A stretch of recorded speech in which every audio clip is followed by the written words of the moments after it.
hello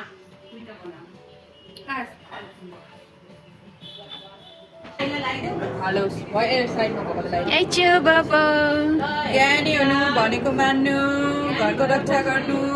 हुनु नगर्नु धेरै ज्ञानी भइसकेछौ अझै धेरै ज्ञानी हुनु भनेको मान्नु दुवैजनाको लामा आयो जानु न ल अहिले केराउ भिसायो भने त महँगो रहेछ त्यो अलि त्यो मात्र धेरै हुन्छ होला हैन त्यो आधा बरु मैले आधा चाहिँ उसको के मासु फोटो आउँछ के राम्रो देखेको काबुलले ल कच्चो ज्ञानी ल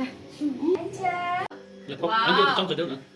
दही खान लाग्यो फेरि कस्तो अप्ठ्यारो हुन्छ पहिला अन्डा देऊ पुरा मान्छे जस्तो हेर न टोपी लगाइदिए त मान्छे देखिन्छ ओ त्यो खाइ पर्न खान्छ के नराम त चिसो हुन्छ बन्द गरे यो ल भयो भयो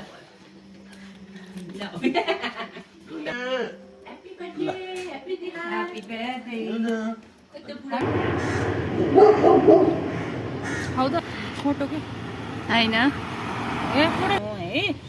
लामो बाँच्नु अनि निरोगी हुनु भनेको